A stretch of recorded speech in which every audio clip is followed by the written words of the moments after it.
अगर तुम्हें लगता है शिबुया आर्क और कलिंग गेम में सबसे खतरनाक और ज्यादा बैटल्स देखने को मिले हैं तो तुम लोग गलत हो, क्योंकि असली बैटल देखने को मिलेगा तेंगेन मर्जर आर्क में। शिबुया आर्क और कलिंग गेम आर्क से भी ज्यादा खतरनाक होगा तेंगेन मर्जर आर्क। तुम लोगों के दिमाग में ये सवाल जरूर आ रहा होगा, ये तेंगेन मर्जर आखिर शुरू कब होने वाला है। देखो सुकुना जब चाहे तब तेंगेन मर्जर शुरू कर सकता है, क्योंकि केंजाकू के मरने से पहले केंजाकू ने तेंगेन मर्जर शुरू करने का जो की होता है ना, उसे सुकुना को दे दिया था। सबसे बड़ा सवाल ये है, क्या सुकुना तेंगेन मर्जर को शुरू करेगा भी? तो इसका जवाब ये है, हाँ सुकुना तेंगेन मर्जर को शुरू करेगा। देखो सुकुना तेंगेन मर्जर को तब तक शुरू नहीं करेगा जब तक उसके पास कोई रास्ता न हो। अरे कहना क्या चाहते हो?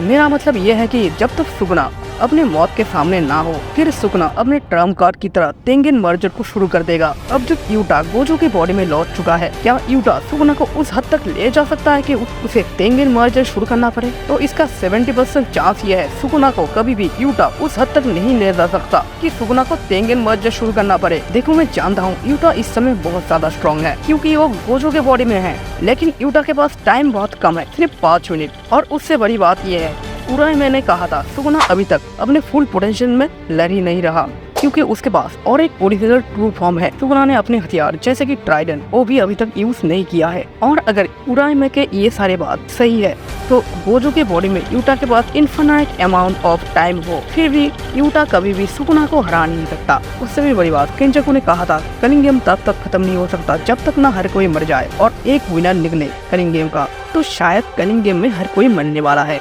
अगर कलिंग गेम में हर कोई मर जाए तो तेंगेन के ह्यूमंस के साथ मर्ज करने के बाद जो नया क्रीचर बनेगा उससे लड़ेगा कौन? देखो सिर्फ एक सॉर्सरर तो तेंगेन मर्जर के बाद जो क्रीचर बनने वाला है उससे लड़ नहीं सकता। अगर उस क्रीचर से लड़ना है तो ज्यादा से ज्यादा सॉर्सरर्स की जरूरत पड़ेगा, तो कलिंग गेम से ज्यादा सॉर्सरर्स को बचना पड़ेगा और वो लोग शायद कोई तरीका निकाल लेंगे जिससे वो लोग बच जाए। तो वीडियो के मेन टॉपिक पे चले आते हैं, आखिर तेंगेन मर्जर आर्क शुरू कब होने वाला है। जैसा मैंने पहले कहा था, सुकुना जब चाहे तेंगेन मर्जर को शुरू कर सकता है। सुकुना ये शुरू इसलिए नहीं कर रहा क्योंकि उसे पता है वो जीत सकता है। यूटा के पास गोजो की बॉडी होने के बावजूद वो इतना पावरफुल नहीं है कि वो अकेला सुकुना को हरा सके, तो उसे यूजी, माकी और टोडो की मदद तो लेना ही पड़ेगा। और मुझे लगता है ऐसा होने नहीं वाला और यूटा गोजो के बॉडी में मरने वाला है और ये सेंस भी बनाता है। देखो यूटा के पास सिर्फ 5 मिनट है और 5 मिनट बाद यूटा मर भी सकता है। हो सकता है गोजो अपने बॉडी को टेक ओवर कर ले, और इसके ऊपर वीडियो भी बनाया है, तुम आई बटन पे क्लिक करके देख सकते हो। देखो जेजे का मेन कैरेक्टर है यूजी, और अगर गोजो या फिर यूटा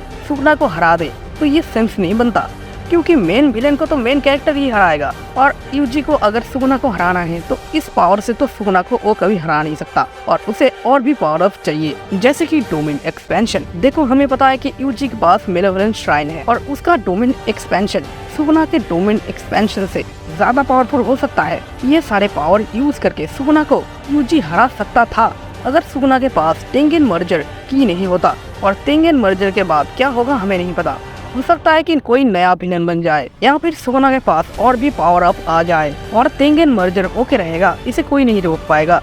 क्योंकि हर एक शोनेन एनिमे में जो चीज सबसे ज्यादा खतरनाक होता है और जिसे हर कोई रोकना चाहता है वो होते रहता है। और इस वीडियो को हम यहीं पे रैप अप करेंगे, और अगर तुम्हें एनिमे से रिलेटेड कंटेंट देखना पसंद है तो तुम मेरे चैनल को सब्सक्राइब कर सकते हो। और अगर तुम्हें गोजो कैसे कमबैक कर सकता है ये जानना है तो तुम डिस्क्रिप्शन में दिए हुए लिंक को क्लिक करके वीडियो देख सकते हो। और अगर तुम लोग नए हो तो सब्सक्राइब करो, वो जो लाल वाला बटन है उस पर फूट फेंक के मारो या फिर मोमबत्ती, मुझे नहीं पता, बस क्लिक हो जाना चाहिए।